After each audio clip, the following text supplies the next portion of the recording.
Meus irmãos, a palavra de Deus, na carta de Paulo aos Filipenses, capítulo 2, versículos 12 a 13. Filipenses 2, versículos 12 e 13.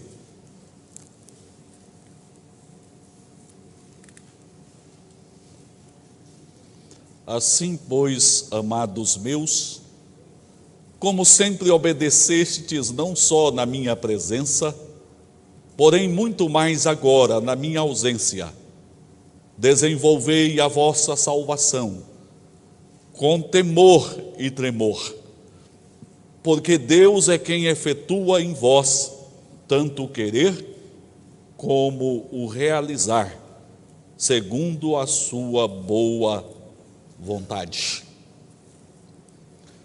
Meus irmãos, na vida cristã, as pessoas são tentadas a assumirem alguns extremos perigosos, nada eficientes para o desenvolvimento cristão. Há aqueles que assumem um extremo de um ativismo incrédulo. Pessoas que entendem que para a santificação espiritual, para o seu crescimento na fé, depende exclusivamente das suas obras, dos seus feitos. Tais pessoas nunca se acham verdadeiramente perdoadas diante do Senhor.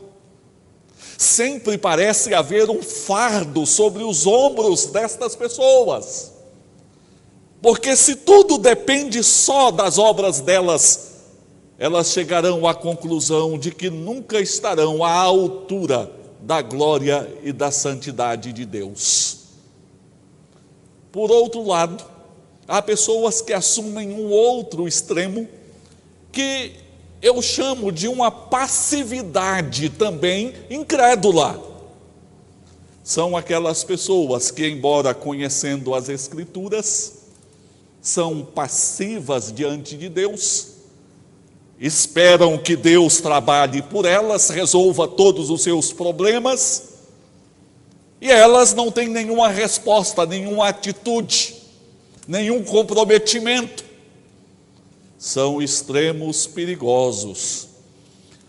E o apóstolo Paulo, neste texto bíblico, fala no verso 12, sobre a necessidade que nós temos de desenvolver a salvação, apresentando como uma responsabilidade nossa.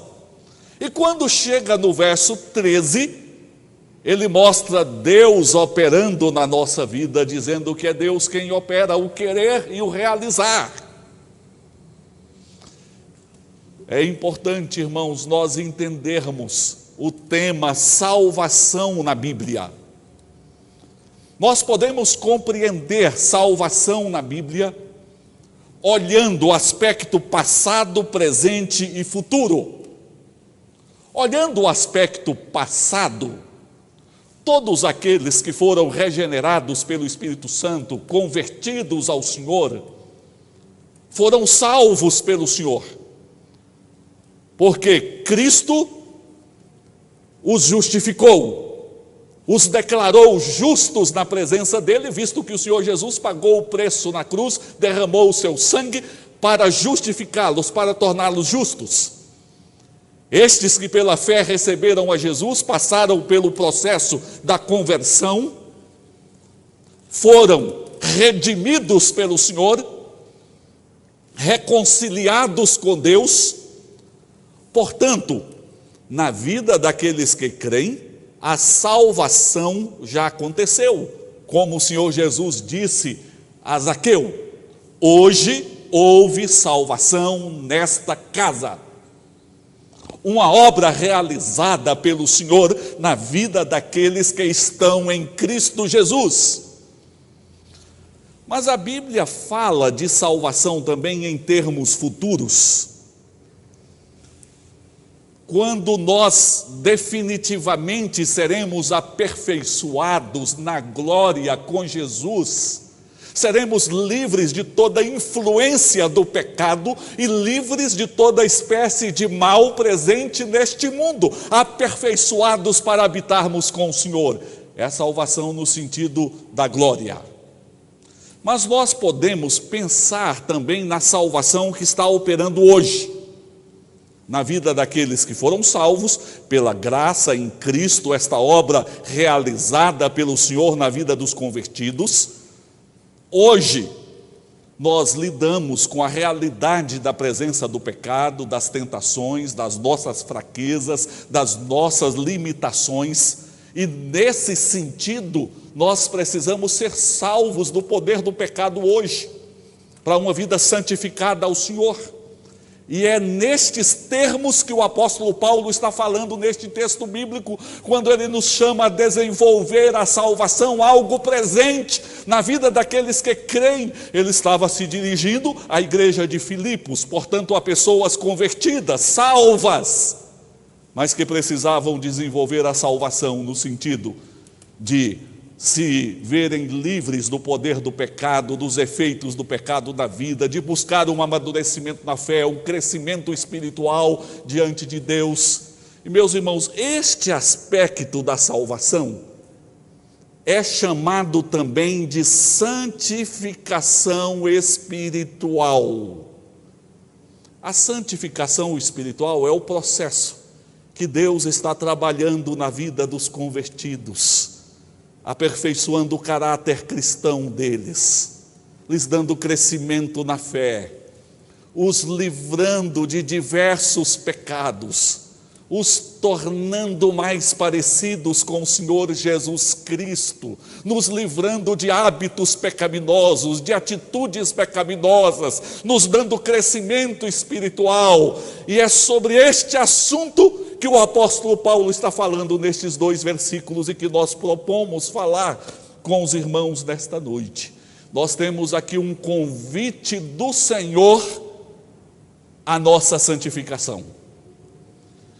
Em primeiro lugar, a santificação é um processo, neste sentido, desenvolvido pelos cristãos. No sentido de que há um comprometimento, atitudes nossas no desenvolvimento da santificação espiritual. Nós não podemos cruzar os braços e dizer: Deus vai fazer tudo pela minha santificação, tudo vai ser obra dele, eu não preciso fazer nada, não tenho responsabilidade nenhuma, não tenho atitude nenhuma. Não, veja, o verso 12 está dizendo: assim, pois, amados meus, como sempre obedecestes, não só na minha presença, porém muito mais agora na minha ausência, desenvolvei a vossa salvação com temor e tremor. Meus irmãos, nós desenvolvemos a nossa salvação, desenvolvemos a santificação espiritual na nossa vida, recebendo uma inspiração especial. O versículo 12 inicia dizendo: assim, pois, estabelecendo uma conexão com o que vem anteriormente. Este assim poderia ser traduzido como portanto. E o que vem anteriormente? O relato de que o Senhor Jesus deixou a sua glória, se fez homem, se humilhou, tornando-se obediente até a morte, morte de cruz. Depois disto ressuscitou, foi elevado às alturas, exaltado em glória. Assim como o Senhor Jesus lutou neste mundo na realização da sua obra, o apóstolo Paulo está dizendo aos cristãos: agora é a vez de vocês também enfrentarem a luta, mesmo que a luta exija um pagamento alto, como Cristo pagou. Em seguida, tomando e sendo inspirados pelo exemplo de Jesus no desenvolvimento da nossa santificação, nós somos impulsionados por uma grande verdade. A verdade de que nós somos amados pelo Senhor Jesus. O apóstolo Paulo diz assim: pois, amados meus, como sempre obedecestes. O apóstolo Paulo chama os irmãos amados meus. E o apóstolo João, na sua primeira epístola, capítulo 1, 4, 19, afirma que nós amamos porque Cristo nos amou primeiro. Então o apóstolo Paulo estava chamando os crentes à santificação em um contexto de amor, em um contexto da presença do amor de Cristo gerando o amor na comunidade. E meus irmãos, desenvolver a santificação e a obediência, como se existisse um jugo sobre nós, uma lei sobre nós, isso seria algo penoso, algo pesado.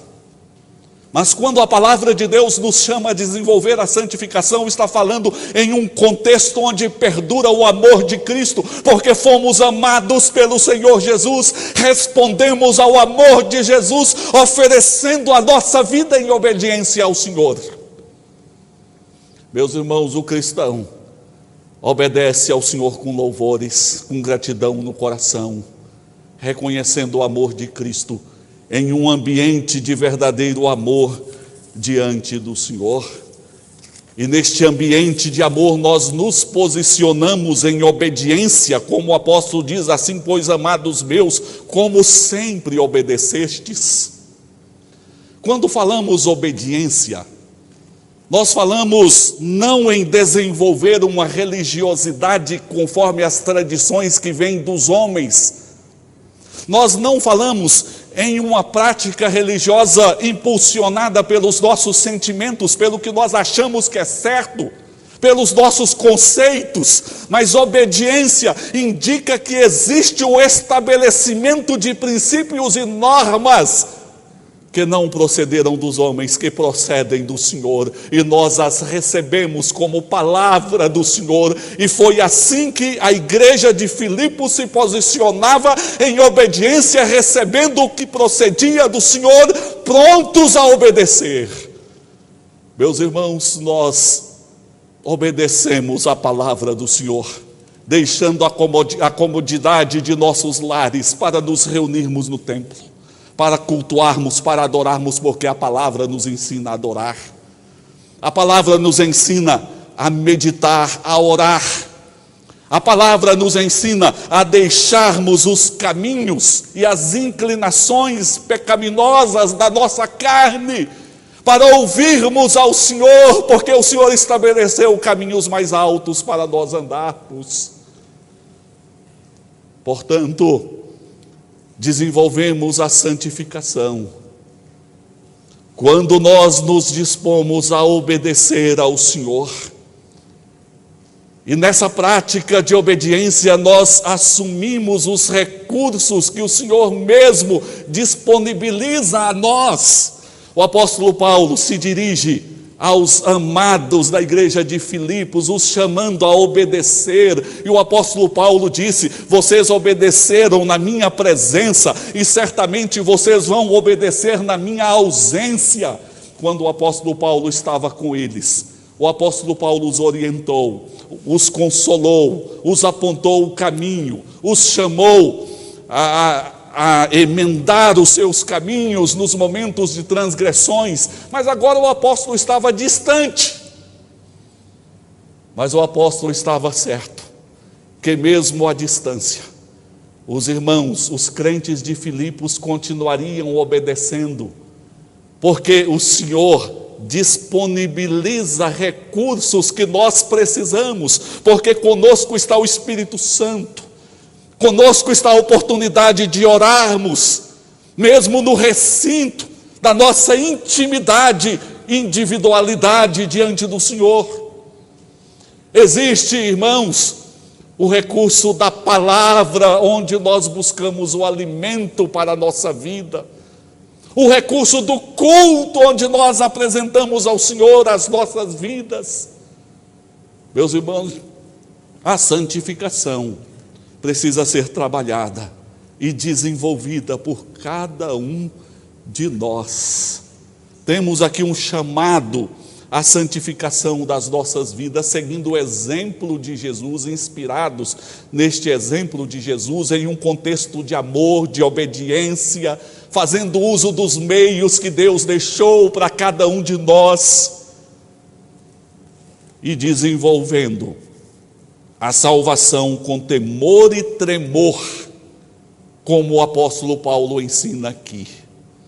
Temor e tremor não significa ter medo de Deus, mas ter aquele temor no sentido de não querermos ofender ao Senhor com as nossas atitudes, com a nossa vida.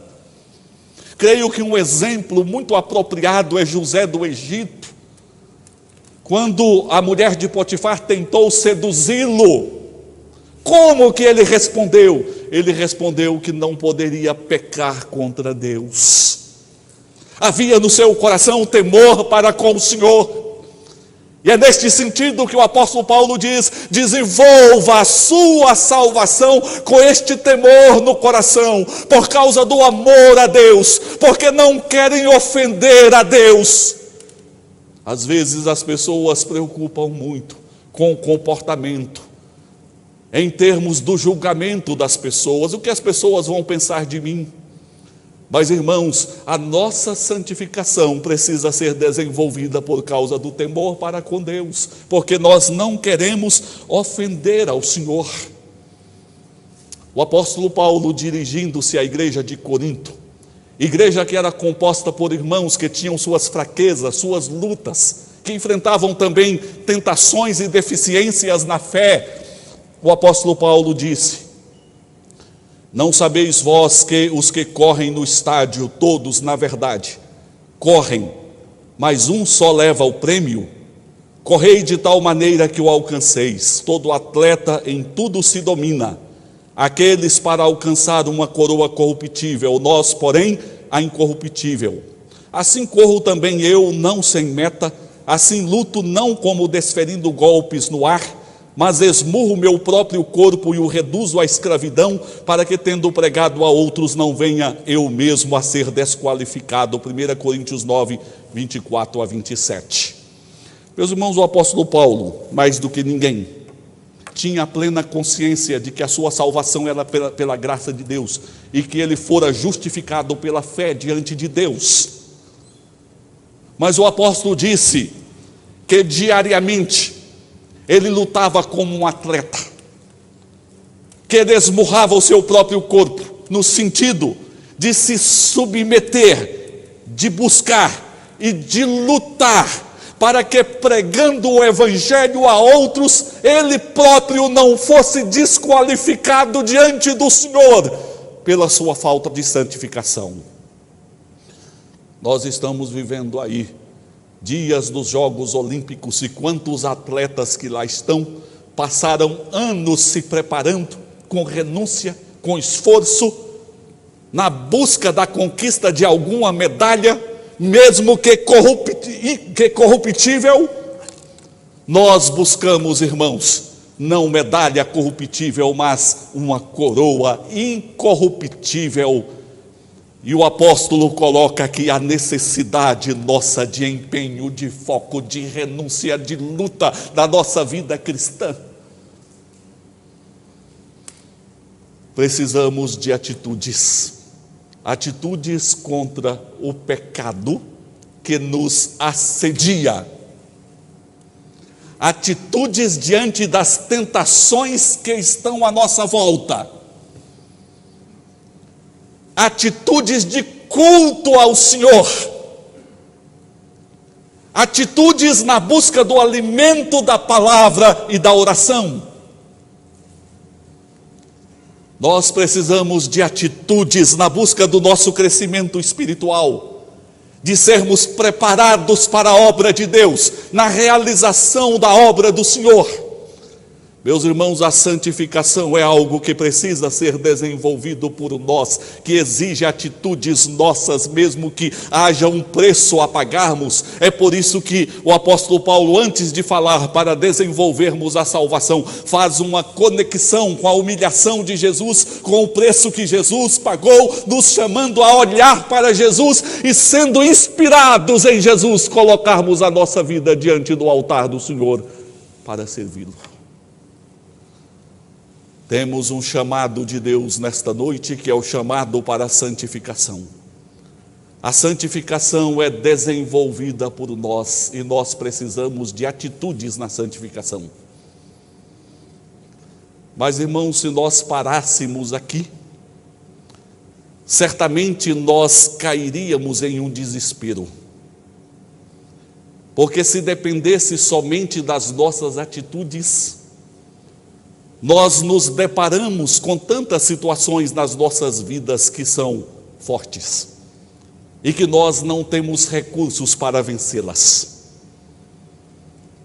É por isso que o apóstolo Paulo apresenta o outro lado da mesma moeda. Ele mostra que a santificação é operada por Deus em nós. Requer atitudes nossas, porém é uma obra que Deus está realizando em nós pelo seu poder. Está aí no verso 13. Quando nós lemos: porque Deus é quem efetua em vós tanto querer como realizar, segundo a sua boa vontade. Meus irmãos, ocorre que nenhum de nós está desqualificado a viver a santificação, a buscar um aperfeiçoamento na fé, a buscar o crescimento espiritual, a nos relacionar mais intimamente com o Senhor, porque Deus está trabalhando estas realidades no nosso coração, e é Deus quem efetua esta obra na nossa vida. Ele tomou um Saulo de Tarso, tão imperfeito, perseguidor dos cristãos, e fez de Saulo um precioso vaso a levar o bom perfume de Cristo, a anunciar o evangelho do Senhor. Ele tomou um Pedro inconstante e firmou os passos deste homem, de forma que se tornou um pregador da palavra firme diante de tantos obstáculos, de tantas perseguições. Meus irmãos, Deus opera a santificação na nossa vida, como o verso 13 inicia: porque Deus é quem efetua. Aqui nós podemos pensar no caráter de quem está efetuando esta santificação na nossa vida. Não são os homens, é Deus mesmo. Imutável em seu ser, quando Ele empenha a sua palavra, Ele cumpre esta palavra. Mas também onipotente, todo-poderoso, soberania pertence somente ao Senhor. As pessoas dizem: eu caí porque fui tentado pelo diabo. O diabo não é soberano. Soberano é Deus. E se você se abriga sob os cuidados do soberano, vencerás. O apóstolo Paulo, em Efésios capítulo 3, 14, conforme nós iniciamos o culto nesta noite, falou que se colocava de joelhos diante do Pai, para que os crentes fossem fortalecidos interiormente, para compreender a grandeza do amor de Cristo, e para que fossem tomados de toda a plenitude de Deus. E ele afirma: Deus é poderoso para fazer infinitamente mais do que pedimos ou pensamos. Quais são as suas lutas? A luta com o seu gênio, a luta com a sua língua, a luta nos relacionamentos, algum vício, a sua indisposição para com as coisas de Deus, para com o culto ao Senhor. Você se sente frágil e incapaz de realizar a obra de Deus. É Deus quem efetua o querer e o realizar na nossa vida, irmãos. Assumamos atitudes diante do Senhor, e é Ele quem vai operar nas nossas vidas. Qual olheiro que trabalha o barro, fazendo do mesmo um precioso vaso. A nossa vida construída pelo Senhor se torna um vaso precioso para quem está ao nosso lado, para o mundo e para tantas pessoas que precisam da graça do Senhor. Vemos tantas pessoas que iniciam uma casa e não terminam a casa, que inicia uma faculdade e não termina a faculdade, que começa no trabalho e logo desiste, que abre uma empresa e logo fecha. Meus irmãos, isto jamais acontece com Deus, porque as obras do Senhor são completas. O apóstolo Paulo, em Filipenses 1,6, afirma que estava plenamente certo que aquele que começara boa obra na vida dos crentes haveria de completá-la até o dia de Cristo Jesus. Lá na criação, dia após dia, o Senhor trouxe à existência as suas obras. E o Senhor só descansou depois que a obra estava completa. E disse: eis que tudo é muito bom. Na redenção, quando o Senhor Jesus vem ao mundo e dá a vida na cruz, Ele deu o brado: está consumado. Entregou a sua vida tão somente depois de completar a sua obra neste mundo. O Senhor está trabalhando a salvação. Agora o processo da santificação nas nossas vidas. E é o Senhor quem opera esta obra nas nossas vidas, e estamos certos que este operar de Deus nas nossas vidas se completará. Ele opera em nós o querer e o realizar. Pastor, o que significa isso, querer e realizar? Meus irmãos, nem sempre os nossos corações estão dispostos e aspirando o que é de Deus. Carnalmente, o ser humano se inclina para o que é mundano. Mas Deus é tão poderoso e gracioso que trabalha nos nossos corações para que as nossas aspirações possam estar em sintonia com a própria vontade do Senhor. Que os desejos do nosso coração se voltem para os propósitos de Deus na nossa vida. E Deus trabalha a concretização e a realização dos propósitos dele na nossa vida. É isso que o apóstolo Paulo está dizendo.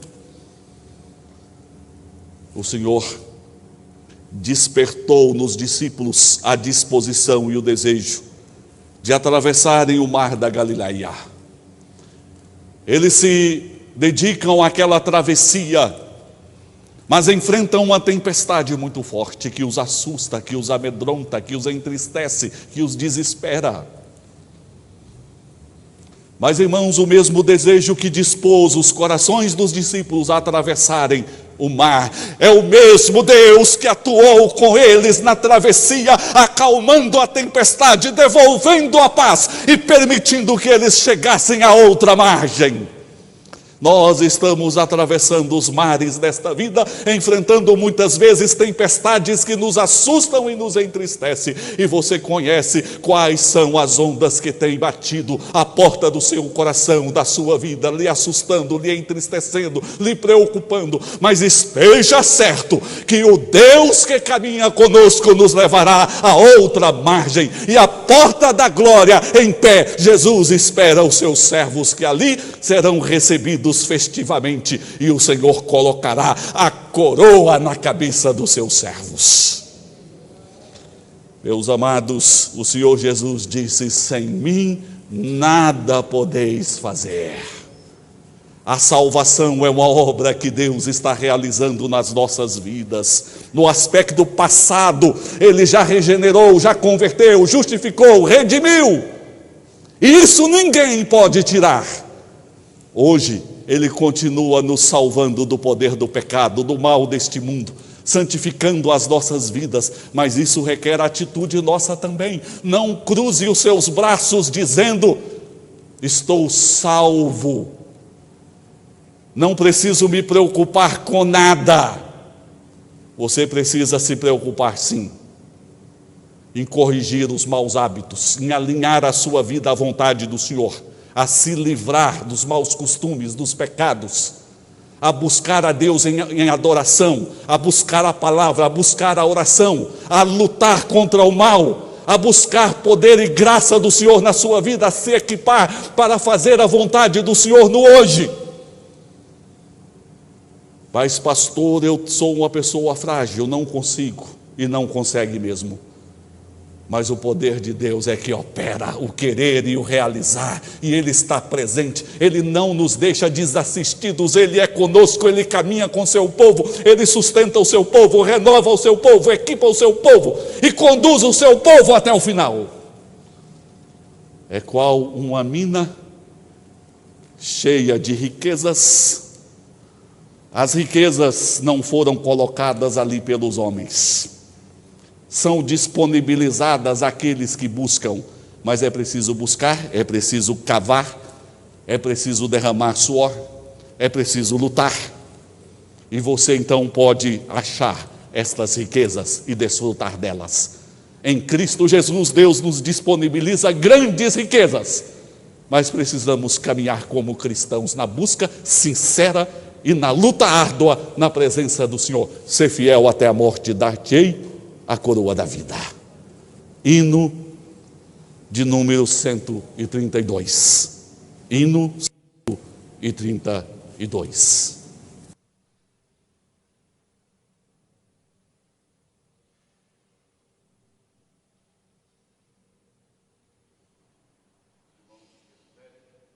Ao som dos instrumentos, poderão se colocar em pé para entoarmos este hino.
Outros seguem, mas também com fervor.